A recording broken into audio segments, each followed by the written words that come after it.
Mi familia empezó a odiarme cuando descubrieron que no era la hija biológica de mi padre. La mayoría de la gente que me conoce ahora probablemente diría que mi infancia fue, en general, normal, lo cual es una especie de chiste cruel que ha durado toda mi vida. Teníamos una casa en un barrio tranquilo. Las facturas se pagaban. Había comida en la mesa para las fotos de las fiestas. Y a mis padres les encantaba decirle a cualquiera que quisiera escuchar que estaban criando hijos fuertes con buenos valores. Desde fuera, parecía una de esas fotos de familia genéricas que vienen en los marcos de las tiendas. Nadie podía ver que yo era la parte de la foto que todos en esa casa querían recortar. En aquel entonces, no sabía que había un secreto. Solo pensaba que mi padre era estricto, mi madre ansiosa, y mis hermanos mayores unos capullos, como la mayoría de los hermanos mayores. Hacía mis deberes, intentaba sacar buenas notas, me mantenía al margen de los problemas tanto como era posible, y me decía a mí misma que si era perfecta, las cosas en casa al menos se mantendrían estables. Tenía 10 años la noche en que la mentira se desmoronó delante de mí.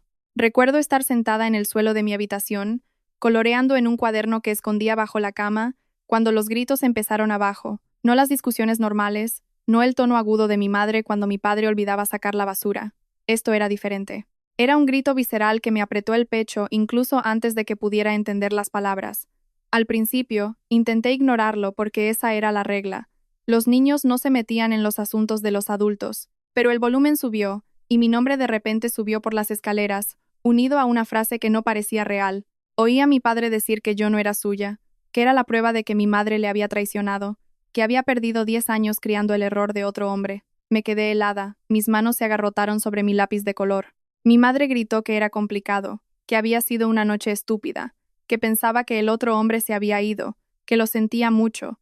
No entendí ni la mitad. Todo lo que oí fue que mi existencia era ahora oficialmente un problema que todos querían borrar. No sé cuánto tiempo estuve sentada allí, escuchándolos destrozarse mutuamente. El tiempo se volvió extraño. En algún momento, mi hermano pequeño empezó a llorar porque el ruido le asustaba, y mi hermano mayor gritó preguntando qué pasaba, y mi padre les gritó a ambos que se callaran porque le habían mentido toda su vida. Mi nombre seguía apareciendo, como una palabra sucia. Cuando la puerta finalmente se abrió, mi madre estaba allí, con los ojos rojos, su rostro más pálido de lo que nunca lo había visto. Me miró como si no estuviera segura de a quién estaba mirando. Mi padre pasó por delante de ella, me lanzó una mirada, y algo en su rostro se congeló. Ese fue el último día que recuerdo que me mirara como si realmente fuera su hija. Si nunca has visto a alguien decidir que ha terminado contigo mientras estás de pie frente a ellos, espero sinceramente que nunca lo hagas. No es ruidoso, no es dramático, es solo un pequeño clic en sus ojos. Y después de eso, cada interacción es diferente. A la mañana siguiente, mi tazón de cereales era más pequeño. Mi padre no me preguntó por el colegio. Cuando intenté abrazar a mi madre en la cocina, se apartó como si fuera un fogón caliente. No me gritó. Simplemente se movió. Dijo que estaba ocupada, que le dolía la cabeza, que hablaríamos más tarde.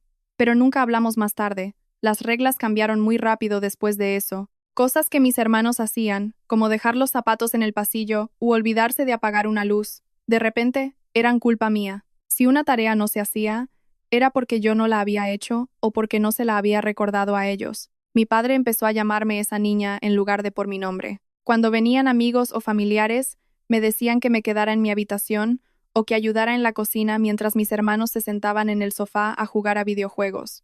Al principio, mis hermanos estaban confundidos. Todavía intentaban incluirme en sus juegos, pero cada vez, mi padre les gritaba que no perdieran el tiempo conmigo. Los niños aprenden rápido. Pronto, decidieron que no valía la pena el problema. Para cuando tenía 11 años, hacía la mayor parte de las tareas de la casa. La colada, los platos, fregar los suelos, limpiar los baños, el jardín. Mis hermanos dejaban sus platos con comida pegada, y mis padres me llamaban desde mi habitación para que los limpiara de inmediato, sin importar lo que estuviera haciendo. Mi ropa era toda de segunda mano de ambos, y cuando iba al colegio con los pantalones demasiado cortos y una camisa con una mancha que no salía, simplemente me reía cuando otros niños comentaban, ¿qué iba a decir? ¿Que mi padre no me compraba ropa nueva porque ¿por qué iba a gastar dinero en la hija de otro? Sí, eso no encajaba en la conversación normal de la cafetería. Sé que suena dramático, pero lo que más me molestaba al principio no eran las cosas materiales. Era cómo cambiaba la temperatura de la casa dependiendo de quién estuviera cerca. Si mis hermanos rompían algo, mi padre me miraba y me preguntaba por qué no los había detenido. Si mi madre calculaba mal el presupuesto de la compra, Me gritaba que era mi culpa por comer demasiados cereales. Empecé a hacerme más pequeña, a moverme más silenciosamente, a respirar más suavemente, esperando que si ocupaba menos espacio, se olvidarían de que estaba allí. Pero no lo hicieron. Simplemente encontraron nuevas formas de asegurarse de que supiera exactamente lo poco bienvenida que era. Luego vino el sótano. No lo llamábamos sótano. Cuando era más joven, era el trastero de abajo. Al principio era solo un lugar para cosas demasiado viejas para ser útiles. Después de la verdad, se convirtió en mi dirección principal cada vez que mi padre decidía que había hecho algo mal. La primera vez que me encerró allí durante la noche, tenía 13 años. Había olvidado pasar la ropa de la lavadora a la secadora, y un lote de sus camisas olía a humedad. Me agarró del brazo, me arrastró escaleras abajo, me empujó adentro, y cerró la puerta con llave mientras yo todavía intentaba disculparme. Hacía frío, olía a cemento húmedo y polvo, y la única luz era una bombilla débil que zumbaba como si también estuviera molesta por estar allí. Me senté en una manta vieja, y me dije a mí misma que solo serían unas pocas horas, que por la mañana todo volvería a la normalidad. Luego oí la televisión arriba, la risa de mis hermanos, y mi madre diciéndoles que bajaran la voz. No por mí, sino porque los vecinos podrían oír. Lloré en silencio por un rato. Luego paré, porque incluso el sonido de mi propio llanto me ponía nerviosa de que volviera y se enfadara por no ser lo suficientemente agradecida. Empecé a hacer pequeñas marcas en la pared con un clavo que encontré, solo para llevar la cuenta de cuántas veces me encerraban allí y cuánto duraba cada vez. Sentía que era lo único que podía controlar. Las noches en el sótano se hicieron más largas, unas pocas horas al principio, luego toda la noche, luego un fin de semana. Si quemaba la cena, al sótano. Si mis hermanos se peleaban y uno de ellos se hacía daño, al sótano. Si mi madre lloraba y mi padre necesitaba a alguien a quien culpar, al sótano.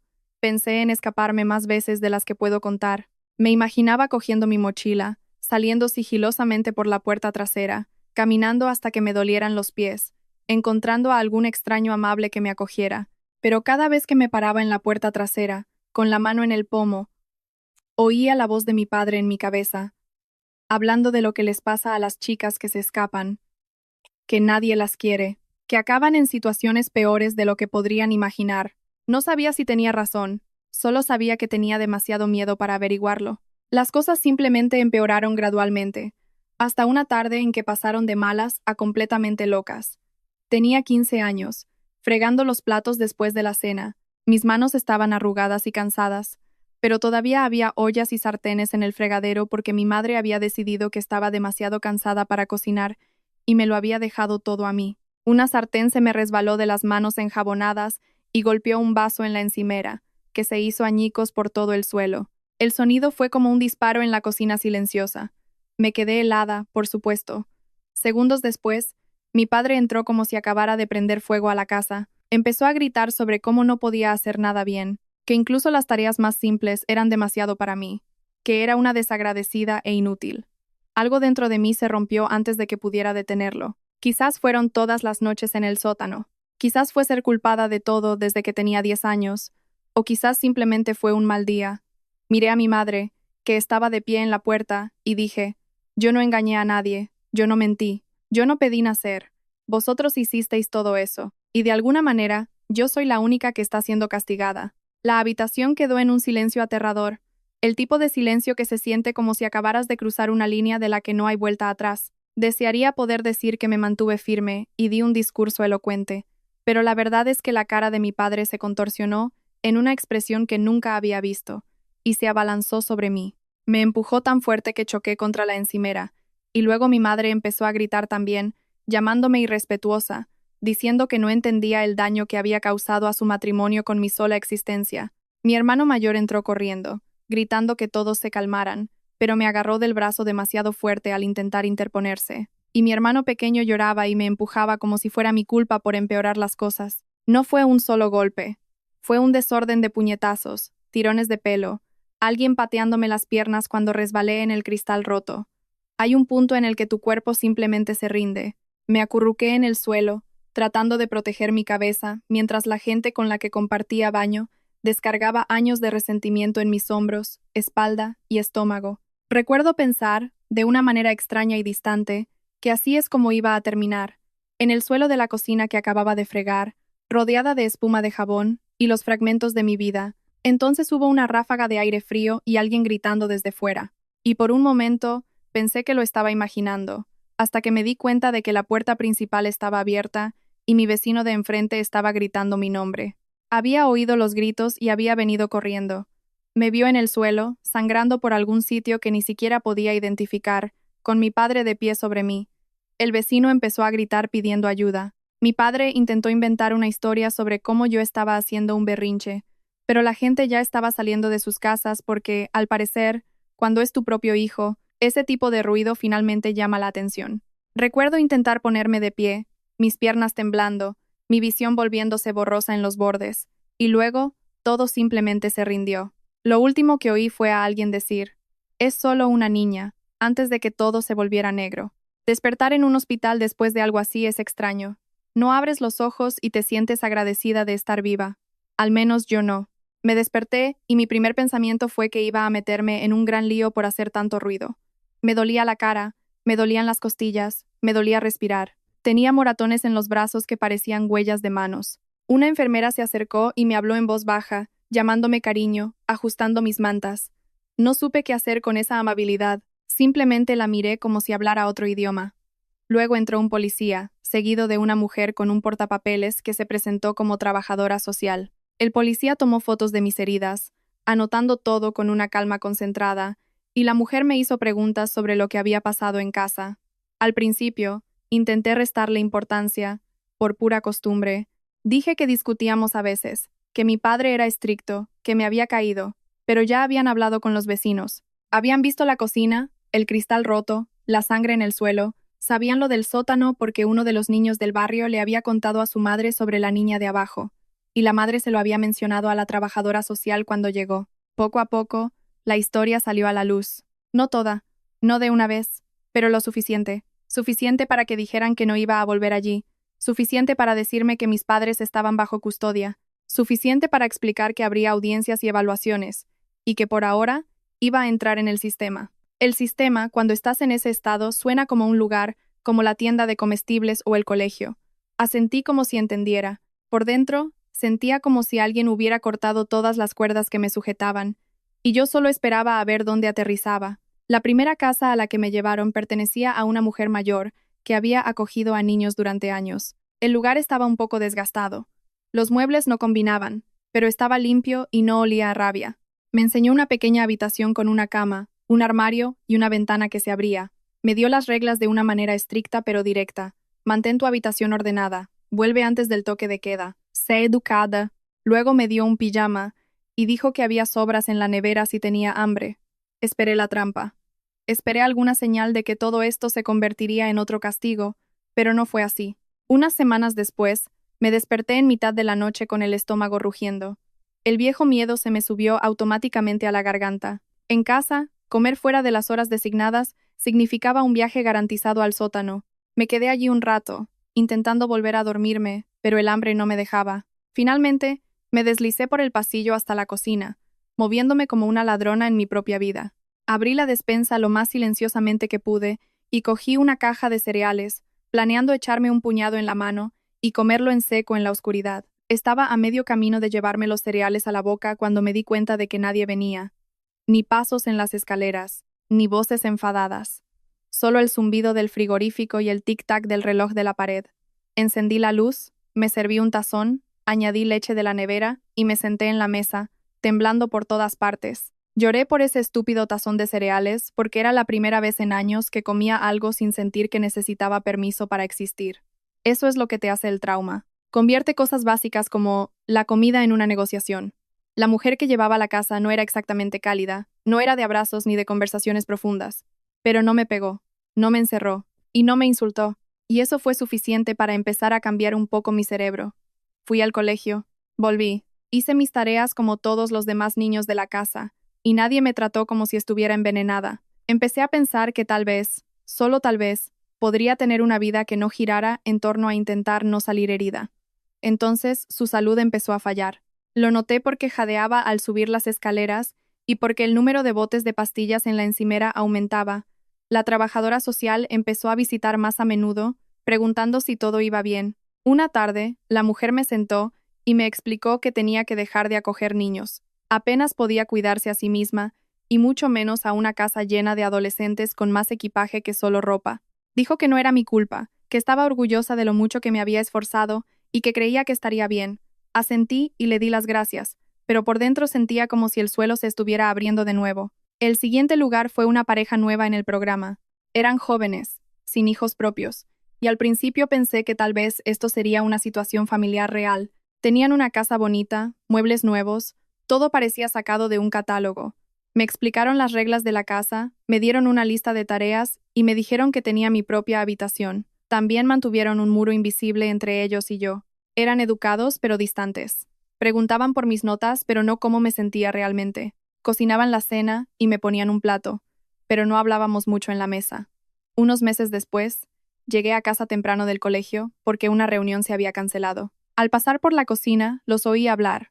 No sabían que estaba allí. La mujer decía que estaba agotada de lidiar con todo el drama, que no se había dado cuenta de que los adolescentes del sistema necesitaban tanto apoyo emocional. El hombre dijo que al menos la paga mensual ayudaba con la hipoteca, y que tal vez la próxima vez deberían pedir niños más pequeños, los que son agradecidos y no dan tantos problemas. Me quedé en el pasillo, escuchando a estos dos adultos hablar de mí como si fuera un proyecto que se había pasado del presupuesto. Honestamente, esa conversación me afectó. No me sorprendió exactamente, pero reforzó esa pequeña y fea creencia que ya tenía de que, en el fondo, yo era demasiada carga, demasiado daño, demasiado pasado. Esa noche, fui a una reunión en el centro comunitario donde un consejero repartía folletos sobre servicios para jóvenes con traumas. Cogí uno, lo doblé en un pequeño cuadrado y lo escondí en mi cuaderno. Me prometí a mí misma que si alguna vez salía de este sistema y tenía el más mínimo control sobre mi propia vida, encontraría un terapeuta y resolvería mis propios problemas, con o sin la ayuda de nadie. No mucho después, la pareja llamó a la trabajadora social y dijo que querían que me reubicaran. Usaron un lenguaje amable sobre no ser la opción adecuada y necesitar un entorno diferente, pero el mensaje era claro. Se habían apuntado a algo que parecía bueno en papel, pero habían decidido que el elemento humano era demasiado complicado. La tercera casa fue la que casi me rompe. A primera vista parecía ideal. Una pareja con buena reputación, una casa limpia, otros niños de acogida que parecían bien adaptados. La trabajadora social habló maravillas de ellos. Dijo que eran muy organizados, muy experimentados. Organizados resultó significar controladores. Experimentados resultó significar que sabían exactamente cómo manipular el sistema. Desde el primer día, todo eran reglas. Cómo tenías que doblar la ropa, cuánto tiempo podías estar en la ducha, a qué hora de la mañana podías ir al baño, cuántas rebanadas de pan podías comer en la cena. Me llevaron al baño y me raparon la cabeza por piojos que, según ellos, había traído del último lugar. Aunque nadie había mencionado ningún brote, se trataba de control. Se trataba de asegurarse de que todos supieran que no eran dueños de nada, ni siquiera de su propio pelo. La comida se convirtió en una moneda. Cerraron la despensa con llave y la mujer llevaba la llave en una cadena alrededor del cuello. Si te metías en problemas, tus raciones se reducían.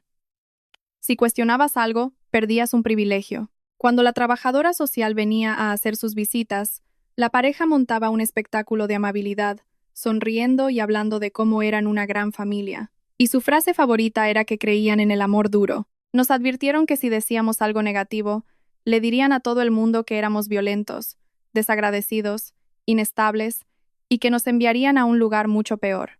Hablaban de esos lugares de una manera vaga y aterradora que hacía que quedarse pareciera la única opción. Así que mentí. Cuando la trabajadora social preguntaba cómo iban las cosas, sonreía y decía que todo iba bien. Le enseñaba mis buenas notas. Le hablaba de cómo me estaba centrando en mis estudios. No mencionaba que a menudo me iba a la cama con hambre, o que la pareja usaba la humillación como pasatiempo. Ese era el trato. Fingía que todo estaba bien, y a cambio, me quedaba con mi pequeño sitio en la mesa de la esquina, la cama que técnicamente era mía, y un horario que podía predecir. Durante los últimos años antes de cumplir la mayoría de edad, me aferré a la idea del tiempo. Sabía que una vez que cumpliera 18 años, no podrían retenerme. Acepté todos los trabajos que pude, en una pequeña tienda de ultramarinos, sirviendo mesas en un restaurante, incluso limpiando oficinas los fines de semana. Cada céntimo iba a una cuenta de ahorros que abrí con la ayuda de un orientador escolar que silenciosamente decidió ser el adulto que no tenía en casa. No tenía grandes sueños. No me imaginaba la universidad ni una vida glamurosa. Mi sueño era simple, una habitación con una puerta para la que solo yo tuviera la llave. Cuando cumplí 18, metí todas mis pertenencias en 2 bolsas de basura y una maleta. Un par de otros niños me abrazaron y me dijeron que mantuviéramos el contacto. La pareja que llevaba la casa me dio un apretón de manos incómodo y una tarjeta genérica sobre nuevos comienzos.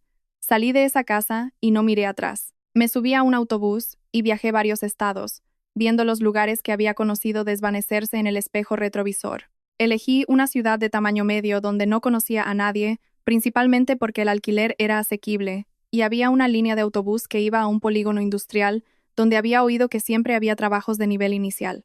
Por cierto, me llamo Irene. Debería haberlo dicho antes, pero, honestamente, me llevó mucho tiempo aprender a decir mi propio nombre sin tropezar. Cuando llegué a la nueva ciudad, entré en la primera agencia de empleo que encontré y dije que aceptaría cualquier cosa que tuvieran. En una semana, era auxiliar administrativa en una empresa de logística, archivando papeles, respondiendo teléfonos, haciendo café, asistiendo a reuniones que apenas entendía. No era glamuroso, pero era estable. Me pagaban cada 2 semanas, y nadie me gritaba cuando cometía un error. Se sentía como un milagro. Alquilé una habitación diminuta en una casa destartalada con pintura descascarada, y un casero que hablaba bruscamente pero siempre arreglaba las cosas cuando se rompían. La primera noche, empujé mi cómoda contra la puerta por costumbre. Después de un tiempo, dejé de hacerlo. Empecé a ir a terapia en una clínica de bajo coste, usando ese folleto arrugado como punto de partida. La terapeuta hacía preguntas que me daban ganas de gritar, pero también me creía, lo cual era nuevo. No intentaba convencerme de que mis padres tenían buenas intenciones. Llamaba a lo que había pasado abuso sin dudarlo. Los años pasaron de una manera lenta y constante. Me ascendieron en el trabajo. Pasé de la habitación diminuta a un estudio un poco más grande, donde el baño estaba dentro, en lugar de al final del pasillo. Compré muebles en lugar de recogerlos de la calle. Me apunté a clases nocturnas en un centro de formación profesional para aprender contabilidad básica, pensando que quizás algún día podría aspirar a un puesto mejor. Iba al gimnasio un par de veces por semana porque mi terapeuta decía que mover el cuerpo podía ayudar con toda la ansiedad que todavía zumbaba debajo de mi piel. Para cuando tenía 30 años, mi vida parecía normal desde fuera. Honestamente, se sentía casi normal desde dentro, en los días buenos. Tenía un pequeño círculo de amigos en el trabajo que me invitaban a cenas de cumpleaños, copas y noches de juegos. Tenía una rutina: trabajo, gimnasio, clases nocturnas, pizza en el sofá, dormir, repetir. A veces tenía citas, nada serio, principalmente porque no sabía cómo dejar que alguien se acercara sin esperar que se dieran la vuelta y se fueran. Mis amigos decían que era demasiado reservada. Yo decía que estaba bien. Ambos teníamos algo de razón. No había visto ni oído nada de mi familia en años. Sabía, por una breve conversación con una trabajadora social, justo antes de salir del sistema, que mis padres habían pasado un tiempo en la cárcel y finalmente habían sido puestos en libertad. Parte de su sentencia incluía terapia obligatoria y un montón de servicio comunitario. Se hablaba de libertad condicional, de que tenían que demostrar que estaban rehabilitados. Recuerdo asentir como si me importara, pero en mi cabeza ya había firmado los papeles de mi propia emancipación de ellos. Me mudé a otro estado en parte para mantenerlo así. Así que la primera vez que vi al hombre con la gorra de béisbol fuera de mi edificio de oficinas, me dije a mí misma que estaba siendo paranoica. Era finales de otoño, empezaba a hacer frío. Todo el mundo llevaba gorras y sudaderas, pasando el rato, mirando sus teléfonos. Estaba apoyado en una farola al otro lado de la calle, con la cabeza inclinada sobre su teléfono como todos los demás. Solo me fijé en él porque cada vez que miraba por la ventana, parecía seguir allí. Quizás estaba esperando a alguien. Quizás estaba jugando a algún juego tonto en su teléfono. Intenté ignorarlo. Unos días después, lo vi de nuevo. Esta vez en el autobús que tomaba para volver a casa. La misma gorra, la misma chaqueta, la misma forma de sostener su teléfono en un ligero ángulo, como si estuviera tratando de conseguir una toma sin que fuera obvio. Sentí esa misma sensación punzante entre mis omóplatos, la que me había mantenido viva en esa casa cuando era niña. Es como una alarma de incendios emocional. Puedes ignorarla, pero probablemente no deberías. Cuando me bajé del autobús, él también se bajó. Reduje la velocidad. Él redujo la velocidad. Aceleré. Él aceleró. Ese fue el momento en que dejé de darle el beneficio de la duda. Me di la vuelta bruscamente en medio de la acera y lo miré directamente. Sus ojos se levantaron, se encontraron con los míos por medio segundo, y luego se giró y se alejó rápidamente en la dirección opuesta. No dijo una palabra, simplemente huyó. Mi corazón latía tan fuerte que podía oírlo en mis oídos. Corrí el resto del camino a casa, cerré la puerta con llave y me deslicé por el suelo, con la espalda contra ella como una niña. Mi mente saltó inmediatamente al peor escenario. ¿Y si esto tenía que ver con mi familia? ¿Y si de alguna manera me habían encontrado después de todo este tiempo? Había dejado que la vieja orden de alejamiento caducara, porque pensaba que habíamos terminado. No quería ver mi nombre y el suyo en la misma frase, ni siquiera en un papel legal. Resultó que esa no fue mi decisión más inteligente. A la mañana siguiente, fui a la comisaría. Me sentí ridícula, explicando que un hombre con una gorra podría haberme estado tomando fotos y que se había escapado cuando lo confronté. Pude ver que el oficial intentaba ser educado, pero claramente pensaba que podría ser un malentendido. Mencioné mi historial, que me habían sacado de mi casa de niña por abuso grave, que mis padres habían sido condenados, que había habido una orden de alejamiento. Eso captó un poco más su atención. Tomó notas. Me dijo que escribiera cada vez que viera algo sospechoso, y me dio la información de contacto de un servicio local de apoyo a las víctimas. Salí sintiéndome a medias más segura, y a medias como si acabara de abrir una puerta que había estado manteniendo cerrada con todo mi cuerpo. Traté de convencerme de que estaba exagerando, pero aproximadamente una semana después, alguien llamó a la puerta de mi apartamento a primera hora de la tarde. No esperaba a nadie. Mis amigos siempre enviaban un mensaje de texto primero. Miré por la mirilla y casi vómito. Allí estaba uno de mis hermanos, mayor ahora, pero su rostro inconfundible. Fue como ver un fantasma que había envejecido en tiempo real. Dijo mi nombre a través de la puerta, su voz suave como cuando éramos niños, y me preguntaba si quería jugar. Un escalofrío me recorrió el cuerpo. No abrí la puerta. Le dije que se apartara y le pregunté qué quería. Dijo que había conducido un largo camino solo para hablar, que no estaba allí para hacerme daño, que solo quería explicar algo. Empezó a hablar de cómo habían cambiado, cómo habían encontrado la religión de una manera nueva, cómo eran parte de una comunidad eclesiástica muy devota que creía en la redención y la restauración. Nuestros padres se han arrepentido, dijo. Realmente usó la palabra arrepentido, como si la hubiera memorizado de un folleto. Dijo que necesitaban hacer las paces, no solo por ellos mismos, sino porque la gente de su iglesia sabía de la situación y estaba afectando a cómo la gente los veía.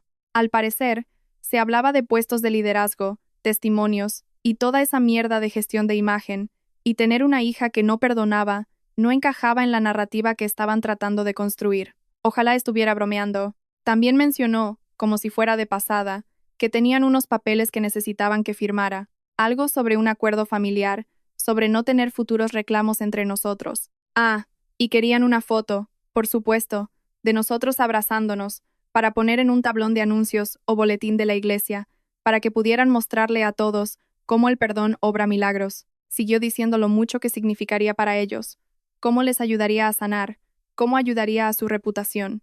No dijo una sola palabra sobre cómo algo de esto me ayudaría a mí. Mientras estaba allí, diciendo estas cosas a través de mi puerta, noté cómo sostenía su teléfono, de la misma manera que el hombre con la gorra, en un ligero ángulo, no directamente frente a él, apuntando hacia la mirilla. Esa desagradable alarma de supervivencia en mi pecho comenzó a sonar. Me di cuenta de que probablemente estaba grabando, ya sea para capturar mi reacción o para usar mi voz para algo más tarde. No lo sabía. Solo sabía que no quería ser un accesorio en su historia, así que hice algo que, cuando era niña, me habría ganado un viaje al sótano. Le dije que no, no un tal vez, no un lo pensaré, un no. Le dije que también estaba grabando, y de hecho saqué mi teléfono y comencé a grabar un video.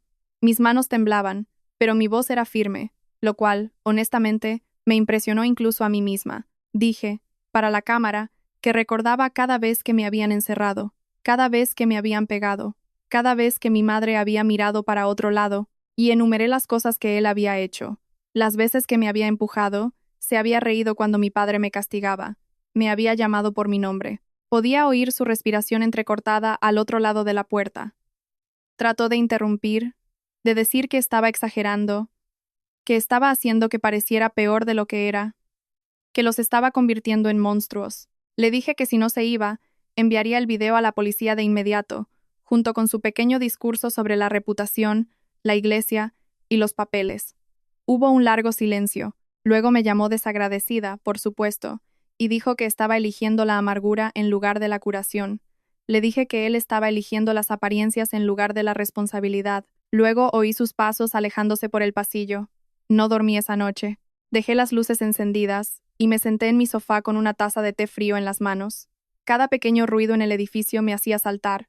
A la mañana siguiente, sabía que no podía quedarme allí. Era mi apartamento, mi contrato de alquiler, mi vida. Pero si habían encontrado esta dirección, podrían volver en cualquier momento. Y le creí cuando dijo que se preocupaban por su imagen pública. La gente así no se rinde fácilmente. Llamé a mi casero y le dije la mayor parte de la verdad que pude sin desmoronarme. Le dije que mi familia me había encontrado después de años, que había un historial de violencia, que tenía un video de mi hermano en mi puerta tratando de presionarme para que firmara algo y que tenía miedo de que volvieran. Me sorprendió. No dijo que estaba exagerando o que no era su problema. En cambio, me preguntó si tenía documentación. Le envié copias de los registros judiciales originales que todavía tenía, las fotos del hospital, las notas de la trabajadora social, el informe policial sobre el hombre de la gorra y el video de mi puerta. Me devolvió la llamada y me dijo que se había puesto en contacto con un grupo de defensa de los inquilinos. En nuestro estado, existen protecciones para las víctimas de violencia doméstica que les permiten romper un contrato de alquiler sin penalización si no es seguro quedarse. Dijo que firmaría cualquier papel que necesitara. Incluso se ofreció a escribir una carta a mi próximo casero, explicando que tuve que mudarme rápidamente por razones de seguridad, no porque fuera irresponsable. Lloré después de esa llamada, no por tristeza, sino porque alguien en una posición de poder había elegido ayudar en lugar de hacer daño. Fue una experiencia nueva. Mudarse tan rápido fue caro. No tenía suficientes ahorros para una nueva fianza, el primer mes de alquiler y todas las pequeñas tarifas que surgen. Cuando les conté a mis dos amigos más cercanos del trabajo lo que estaba pasando, no dudaron. Trajeron cajas y cinta adhesiva, me ayudaron a empacar, y cuando se dieron cuenta de que me faltaba dinero, discretamente me prestaron parte de la fianza sin pedir nada a cambio. Uno de ellos incluso dijo, «No me lo devuelvas hasta que ya no se sienta como dinero de supervivencia». La gente subestima la cantidad de curación que puede proporcionar ese tipo de frase. En medio de ese caos, volví a la comisaría y solicité una nueva orden de protección, una que nombraba a cada miembro de mi familia biológica, no solo a mis padres. Entregué el video de mi puerta, mi declaración sobre el hombre con la gorra de béisbol y todo lo del caso anterior. Esta vez, los oficiales se lo tomaron en serio. Quizás fue la documentación, quizás fue la forma en que mis manos temblaban aunque mi voz era firme. Sea como sea, se movieron más rápido de lo que esperaba. En unas pocas semanas tenía una nueva orden, en un lenguaje legal que decía que estas personas no podían acercarse a mí, a mi casa, a mi trabajo o a mis amigos. Encontré un nuevo apartamento al otro lado de la ciudad, en un edificio con mejor seguridad y vecinos que realmente se fijaban en quién entraba y salía. No le di mi dirección a nadie a menos que confiara en ellos con mi vida. Actualicé mi información en el trabajo, pero les pedí que no cambiaran mi perfil público. Alquilé un apartado de correos para cualquier cosa que necesitara una dirección postal que no fuera mi casa. Se sentía paranoico y agotador, pero también como cerrar puertas que deberían haber estado cerradas con llave años atrás. Por un tiempo, las cosas volvieron a estar tranquilas. Volví a mi rutina, aunque todo se sentía un poco descentrado. Miraba por encima del hombro con más frecuencia. Escaneaba las multitudes en busca de caras conocidas. Llevaba spray de pimienta en el bolso y el teléfono en la mano. Mi terapeuta y yo pasamos sesiones enteras hablando solo de planes de seguridad y ejercicios de conexión a tierra para cuando los ataques de pánico surgieran de la nada. Les dije a mis amigos que podían pensar que estaba exagerando siempre y cuando siguieran ayudando a vigilar. Entonces, una tarde, estaba en mi escritorio respondiendo correos electrónicos cuando una colega se acercó, con la cara tensa. Dijo que había dos hombres al otro lado de la calle, mirando el edificio, y que pensó que querría saberlo. Se me encogió el corazón.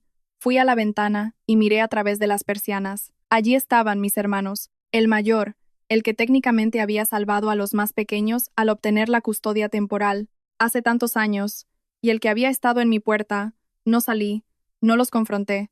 Me quedé donde estaba y le dije a mi supervisor, quien hizo exactamente lo que necesitaba que hiciera.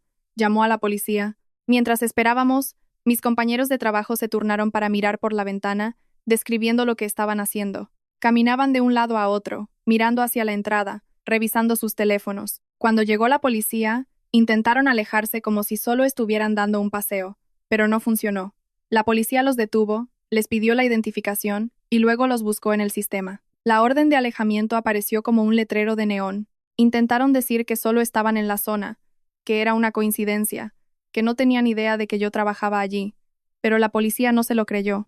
En el teléfono del hermano mayor, encontraron una colección de fotos mías de las últimas semanas, fuera de mi antiguo apartamento, caminando desde la parada del autobús, saliendo del gimnasio, de pie fuera de mi edificio de oficinas. De alguna manera, ver esas fotos fue casi peor que la pelea en la cocina. Significaba que habían estado observando la vida que yo había construido desde cero, tratándola como un espectáculo que podían sintonizar cuando quisieran. Los oficiales los arrestaron por violar la orden y por acoso. Mis compañeros de trabajo se quedaron a mi lado mientras daba mi declaración de nuevo, esta vez en una sala de conferencias que normalmente se usaba para reuniones de presupuesto. Se sentía surrealista, hablar del sótano, el cristal y el hospital en la misma habitación donde habíamos discutido sobre el presupuesto de los aperitivos de la oficina. Pero así es la vida real, ¿verdad? Las peores cosas no suceden en escenarios dramáticos. Ocurren entre hojas de cálculo y pausas para el café. Después de eso, mis amigos no me dejaron volver a caminar sola a mi coche. Uno de ellos y su novia lo convirtieron en una rutina. Cada noche, saldríamos juntos, caminaríamos hasta el aparcamiento y esperarían hasta que yo cerrara las puertas de mi coche y me fuera antes de irse ellos. Si tenía que trabajar hasta tarde, se quedaban hasta tarde. Empezamos a llamarlo el servicio de escolta como una broma macabra, pero debajo del humor había una capa de cuidado tan profunda que no sabía cómo aceptarla sin llorar. Podrías pensar que eso habría sido suficiente para asustar a mi familia. Un arresto, cargos, un mensaje claro de que la ley no estaba de su lado esta vez, pero estarías equivocado. Unas semanas más tarde, en una noche larga pero por lo demás normal, mis amigos me acompañaron a casa como de costumbre. Aparcaron en la calle frente a mi edificio mientras yo entraba. Cerré la puerta con llave, dejé mi bolso junto al sofá y estaba a punto de enviarles un rápido mensaje de agradecimiento cuando empezaron los golpes en la puerta. No era un golpe educado, era fuerte, insistente, el tipo de golpe que hace que tu corazón se acelere antes de que tu cerebro pueda procesarlo. Miré por la mirilla y casi me ahogo. No eran solo mis hermanos esta vez, eran todos ellos. Mi padre, mi madre, mis dos hermanos, todos en fila en el pasillo de mi edificio de apartamentos, como un retrato familiar retorcido. Mi madre lloraba, mi padre tenía esa mandíbula apretada que siempre tenía, justo antes de castigar a alguien. Y mis hermanos parecían enfadados, no arrepentidos. No se suponía que estuvieran allí. La orden de alejamiento lo dejaba claro. Me alejé de la puerta, cogí mi teléfono y llamé al 112 mientras ellos seguían golpeando y gritando mi nombre. Empezó con cosas suaves, como solo queremos hablar y seamos razonables. Pero rápidamente se convirtió en acusaciones. Gritaban que estaba arruinando sus vidas, que estaba exagerando, que estaba convirtiendo un asunto familiar en un caso judicial. Dijeron que estaba siendo manipulada por extraños que no entendían nuestra cultura, lo cual era una forma bastante elegante de describir una cultura de encerrar a los niños en los sótanos. Mientras tanto, mis amigos en su coche los habían visto llegar. Empezaron a grabar desde fuera, capturando toda la escena desde su perspectiva. Uno de ellos también llamó al 112, describiendo la situación y recordándole al operador la orden de alejamiento. En algún momento, uno de mis hermanos intentó forzar el pomo. La cerradura traqueteó, y me apoyé en la puerta, aunque sabía que no serviría de nada si realmente decidían derribarla. Temblaba tanto que me castañeteaban los dientes. Entonces oí un grito desde fuera. Uno de mis amigos había salido del coche, todavía grabando, y les dijo que la policía estaba en camino. Mi hermano se volvió hacia él, intentó quitarle el teléfono y lo empujó tan fuerte que tropezó hacia atrás y cayó en la acera. Pude oír el ruido sordo incluso a través de la puerta. Mi amigo juraría más tarde que estaba bien, y físicamente lo estaba. Pero ese momento se me quedó grabado. Ver a alguien herir a la persona que intentaba protegerte, te hace eso. Hubo un ruido de cristales rotos en algún lugar del pasillo, y honestamente, no sé si lanzaron algo o si una bombilla se rompió accidentalmente. Todo parecía sacado de una pesadilla, excepto que era mi puerta, mi vida real, y no había forma de despertar. La operadora seguía en la línea, pidiéndome que siguiera hablando, que siguiera describiendo lo que veía y oía, que me alejara de la puerta, pero me quedé allí, con la espalda pegada a ella. Las viejas costumbres tardan en morir. Finalmente, las sirenas ahogaron los gritos. Luces rojas y azules parpadearon en las paredes de mi salón como una discoteca monstruosa. Los gritos de fuera se convirtieron en protestas y negaciones cuando llegó la policía, separando a todos y empezando a hacer preguntas. Un oficial llamó a mi puerta, se identificó y dijo que ya podía abrir. Lo hice, muy lentamente, y me preguntó si estaba herida. Dije que no, pero mi voz tembló al decirlo. Arrestaron a mi familia en el acto. Violar una orden de protección era una cosa. Que todo el grupo apareciera en la puerta de alguien, golpeándola, intentando forzar la entrada y agrediendo a uno de los testigos, era otra muy distinta. Mis padres intentaron argumentar que solo eran padres preocupados. Mis hermanos insistieron en que habían venido en son de paz, hasta que el vídeo del teléfono de mi amigo expuso esa mentira en unos 5 segundos. A los oficiales no les importaba la reputación de su iglesia, ni sus métodos de curación, solo les importaba la ley. Lo que siguió fueron meses de audiencias, reuniones y un papeleo interminable que no sabía cómo gestionar.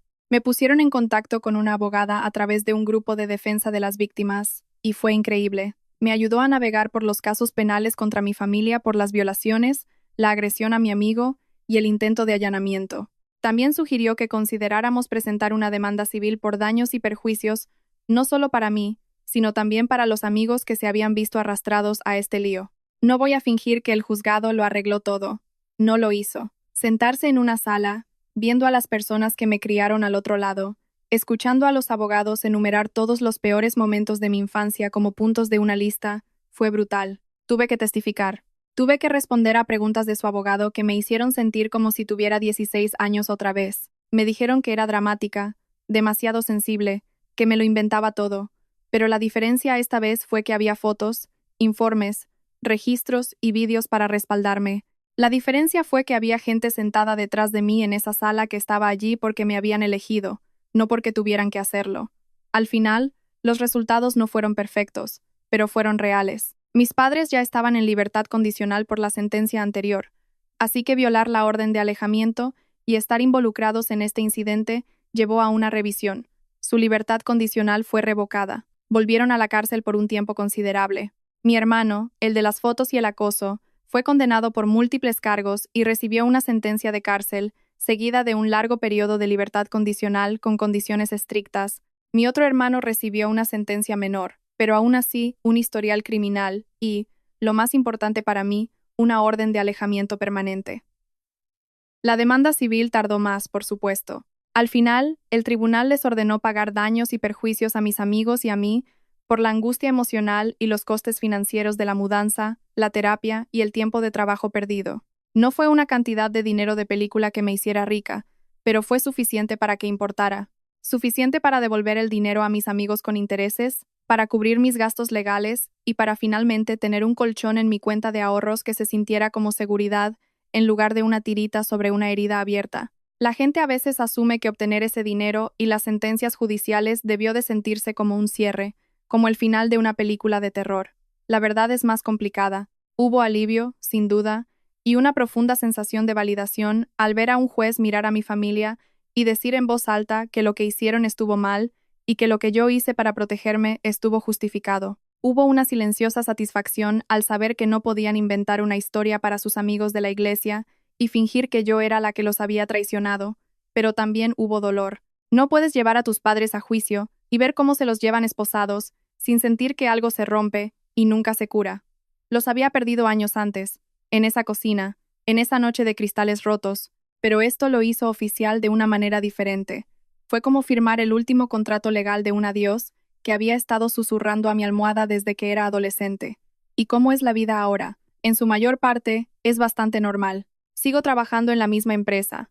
Me mudé a un apartamento un poco más bonito en un edificio donde los vecinos se conocen por su nombre y se cuidan mutuamente. Tengo un gato que adopté de un refugio, que me sigue de habitación en habitación y se acurruca en mi pecho cuando me despierto de una pesadilla. Mis amigos todavía aparcan fuera a veces si les envío un mensaje diciendo que me siento nerviosa, pero la mayoría de las veces nos reunimos para el brunch o vemos programas de televisión malos juntos y discutimos sobre qué personaje es el peor. Tengo un sistema con mi abogada para que la orden de protección se renueve automáticamente mientras la ley lo permita. No tengo que preocuparme por las fechas de caducidad. Está incorporado, una cosa menos de la que tengo que acordarme mientras hago malabares con las facturas y los plazos. Todavía voy a terapia.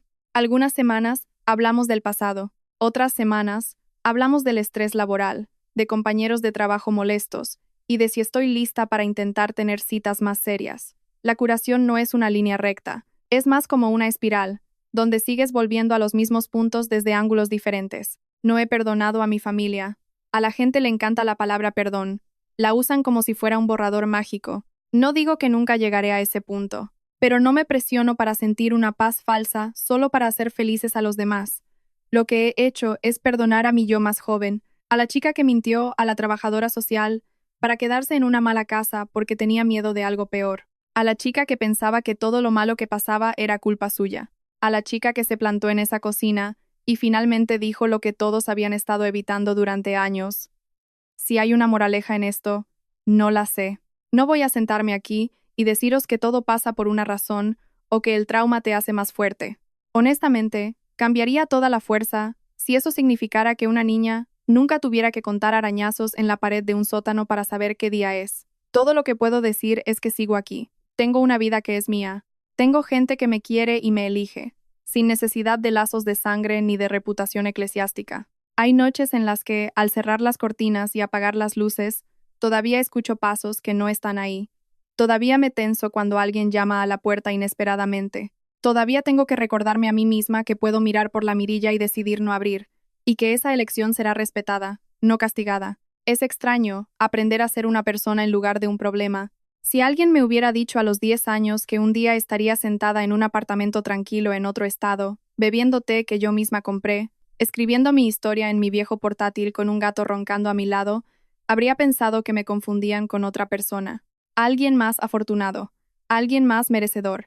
Pero aquí estoy, no porque alguien me rescatara dramáticamente, no porque mi familia tuviera una epifanía, sino porque poco a poco, con mucha ayuda y muchas decisiones difíciles, elegí alejarme y seguir caminando, incluso cuando el pasado intentaba arrastrarme de vuelta. A veces, todavía me siento como esa niña en el sótano, contando marcas en la pared, esperando que la puerta se abra. La diferencia ahora es que cuando se abre, soy yo quien decide quién entra. Sé que esto parece largo, pero así es como se siente vivirlo. Y a veces todavía me encuentro repasando pequeños detalles en mi cabeza como si fuera ayer. Pequeñas cosas pueden desencadenarlo. El sonido de un armario cerrándose demasiado fuerte. El zumbido de un viejo frigorífico que suena igual que el del sótano. Puedo estar haciendo algo perfectamente normal de adulto, pagando una factura online o eligiendo un detergente en la tienda, y de repente mi cerebro proyecta una vieja imagen de hace años que ni siquiera me di cuenta de que todavía tenía. A veces es la expresión de la cara de mi padre cuando decidió que ya no era suya. A veces es el clic de la cerradura de la puerta del sótano. A veces es solo la forma en que mis manos tiemblan cuando cojo un plato, por miedo a que se me caiga. Desearía poder deciros que el tiempo lo ha borrado todo, pero no lo ha hecho. Solo ha puesto nuevos recuerdos encima, para que los viejos no sean lo único que se repite. Hablo de esto en terapia con bastante frecuencia, no del tipo dramático de tumbarse en un diván, sino sentada en una pequeña habitación con sillas feas, mientras una mujer con ojos amables me hace preguntas que me hacen poner los ojos en blanco y luego llorar 10 minutos después. Juntas, repasamos las viejas historias desde ángulos diferentes, como girar un vaso a la luz para ver dónde están las grietas. A veces me frustro y le digo que estoy cansada de hablar del pasado, que solo quiero ser una persona normal que se queja del trabajo y de las malas citas y del precio de la comida. Ella siempre me recuerda que puedo ser ambas cosas, que no es una contradicción haber pasado por lo que pasé y querer una vida normal y aburrida. Honestamente, esa se ha convertido en una de las partes más extrañas de mi vida ahora, el acto de equilibrio entre la mitad de mí que se despierta sudando por una pesadilla sobre el sótano y la mitad que discute con sus compañeros de trabajo sobre a quién le toca reponer los aperitivos de la sala de descanso. Hay días que son casi pacíficos. Me despierto, doy de comer al gato, tomo mi café, voy al trabajo, respondo correos electrónicos, me río de chistes tontos en un chat grupal, vuelvo a casa, veo un programa de televisión sin sentido y me voy a la cama. No pasa nada importante, nadie grita, no hay portazos. El silencio solía asustarme. Estaba tan acostumbrada al caos que la quietud se sentía como el momento justo antes de la tormenta. Ahora, estoy aprendiendo a dejar que el silencio sea solo silencio. Enciendo velas, pongo música, dejo que el gato persiga un juguete por el suelo, y me recuerdo a mí misma que el aburrimiento no es una señal de advertencia, que un día sin incidentes está bien. Un martes en el que me olvido de descongelar algo para la cena puede no ser una crisis. Las fiestas siguen siendo complicadas, Es cuando la tristeza residual se cuela, vestida con un jersey navideño tonto. Todos esos anuncios de familias felices alrededor de una mesa, discutiendo sobre nada más serio que quién se lleva el último trozo de tarta. Veo esas escenas y siento un dolor hueco por algo que nunca tuve realmente. Es un tipo de duelo ridículo. No puedes echar de menos algo que nunca tuviste, ¿verdad? Excepto que, aparentemente sí puedes, porque mi pecho todavía se aprieta cuando veo esas escenas de alegría fabricada. Durante un tiempo, intenté fingir que no me afectaba. Me ofrecía voluntaria para los turnos de vacaciones en el trabajo para poder ser la heroína de la oficina y evitar pensar en mi propio pasado. Ahora estoy probando algo diferente. Hago pequeños planes con la gente que realmente quiere que esté cerca. Un año, una colega me invitó a cenar con su familia, y toda la noche estuve nerviosa por si derramaba mi bebida y me gritaban, pero en lugar de eso, su tía simplemente se rió y me pasó una servilleta cuando derramé el refresco en la mesa. Fue como si mi cerebro tuviera un cortocircuito, tratando de recalibrarse en tiempo real. Tengo mi propia pequeña familia elegida ahora, y no uso esa frase a la ligera. Amigos que conocen toda la historia, no solo la versión educada, amigos que me han visto sollozar en su coche, y aún así me han enviado un mensaje al día siguiente para asegurarse de que llegué bien a casa. Una de ellas creció en una familia completamente diferente, con padres estrictos pero cariñosos, y a veces dirá cosas como, mi madre se enfadaría si le hablara así, y tengo que recordarle que, en su casa, enfadarse significaba un sermón, no un puñetazo. Otra de mis amigas tiene su propia versión del caos. Diferentes detalles, la misma sensación de caminar sobre cáscaras de huevo. A veces compartimos historias, no para comparar quién lo pasó peor, sino para recordarnos mutuamente que no estamos locas por la forma en que nuestros cerebros reaccionan a ciertos sonidos u olores. Tener citas es su propia aventura. Me encantaría deciros que he superado todo esto, que he hecho años de terapia y que ahora estoy emocionalmente iluminada y solo elijo parejas sanas. Pero eso sería mentira. Todavía me siento atraída por la gente que me resulta familiar de la peor manera, gente cuyo estado de ánimo cambia con el tiempo, gente que hace que mi sistema nervioso se ilumine con esa vieja mezcla de emoción y miedo. La diferencia ahora es que lo reconozco más rápido. Tengo un par de citas, escucho cómo hablan de su familia o de sus ex, siento esa tensión familiar en mis hombros, y en lugar de convencerme de que estoy exagerando, escucho. No me alejo ni provoco una pelea solo para demostrar algo, pero me permito alejarme tranquilamente antes de que las cosas lleguen a una cocina donde tengo que defender mi derecho a existir. También ha habido algunos buenos, gente que me pasa una taza con las dos manos para que no me preocupe por si se me cae, gente que dice, envíame un mensaje cuando llegues a casa, y realmente lo dice en serio, gente que no se molesta cuando me sobresalto con un movimiento brusco, gente que hace preguntas amables en lugar de bromas. No voy a fingir que de repente confío en todo el mundo, o que estoy lista para elegir los colores de la boda, pero cada vez que dejo que alguien vea un poco más del verdadero desastre que hay en mi cabeza, y no huyen, se siente como si estuviera arreglando algo deliberadamente roto. Todavía recibo mensajes ocasionales a través de las redes sociales de personas que conocían a mi familia en aquel entonces. Viejos vecinos, parientes lejanos, gente de la iglesia a la que solían ir. Algunos son comprensivos, dicen cosas como, no tenía ni idea de que fuera tan malo. Lo siento. Eso es un conjunto completamente diferente de sentimientos a procesar. Otros insinúan que debería dejar atrás el pasado o que no debería airear los trapos sucios de la familia en público, como si el silencio de alguna manera hiciera que las cicatrices desaparecieran. Tengo una regla ahora. No revivo mi trauma para nadie a quien le resulte inconveniente. No gasto mi energía tratando de convencerlos de que me dolió. Esa energía es para asegurarme de no volver a hacerme daño a mí misma. El dinero de la demanda civil ha ayudado. No voy a mentir. No ha curado mi cerebro ni ha borrado el pasado, pero ha quitado un peso de encima. Les devolví el dinero a mis amigos. Pagué una gran deuda que me estaba agobiando. Puse una parte en una cuenta de ahorros que llamo mi fondo de huida, porque solo saber que puedo dejar un trabajo, o un piso, o una relación si lo necesito, hace que sea más fácil respirar. Puse una parte para la terapia para no tener que entrar en pánico cada vez que mi seguro cambia o mi copago sube. No es un gasto de venganza. Se trata de tener finalmente la seguridad básica que mi yo más joven nunca tuvo. A veces pienso en esa niña, contando pequeñas marcas en la pared de un sótano. Me imagino bajando esas escaleras como la persona que soy ahora y diciéndole que no está loca, que realmente es tan malo como parece, que no es débil por tener miedo. Quiero decirle que un día tendrá sus propias llaves, su propia cama, sus propios amigos que aparecen con cajas de mudanza y pizza en lugar de acusaciones. Quiero decirle que volverá a reír. No esa risa desesperada que hacen los niños para disipar la tensión, sino el tipo de risa que te sacude todo el pecho porque algo es genuinamente divertido. Probablemente no me creería. Yo no creía a los adultos cuando me decían que las cosas mejorarían, pero si pudiera sentarme con ella por un rato y dejarla comer sus cereales en paz, eso sería algo. Sé que hay gente que escucha historias como la mía y quiere un final perfecto. Quieren oír que mis padres escribieron cartas de disculpas sinceras y que todos fuimos a terapia familiar y ahora celebramos las fiestas con jerseys a juego. Esa no es mi historia. Mis padres tomaron sus decisiones, una y otra vez. Eligieron su orgullo, su reputación, su propia versión de lo que era correcto. Yo elegí la seguridad, la verdad y una vida que no giraba en torno a complacerlos. Esas elecciones no iban a encajar en una imagen bonita, y he dejado de intentar forzarlas. No digo que nunca me enfade, créeme, lo hago. Hay noches en las que la rabia simplemente me golpea, y camino por mi apartamento, murmurando para mí misma sobre lo injusto que fue y cuánto me robaron. Otras noches, la tristeza es pesada, y me quedo despierta preguntándome cómo habría sido si hubiera crecido en una casa donde nadie cerraba la despensa ni el sótano. Pero entonces el gato se sube a mi pecho y empieza a ronronear como una pequeña cortadora de césped. O un amigo me envía un meme tonto que me hace reír. Y recuerdo que mi vida no es solo una reacción a lo que ellos hicieron. También está hecha de todas las decisiones que he tomado desde entonces. No hablo mucho del caso judicial en mi vida diaria.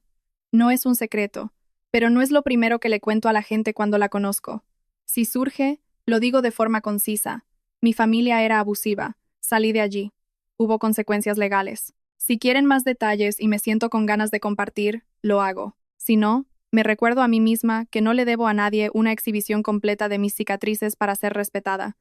Me llevó mucho tiempo aprender que podía establecer ese límite. Crecí en una familia donde mi cuerpo, mi tiempo, mis emociones e incluso mi comida no eran realmente míos. Ahora estoy tratando de tratar mi historia como algo valioso, no como un espectáculo gratuito. A veces, en los días realmente buenos, me olvido por unas horas de que alguna vez viví de otra manera.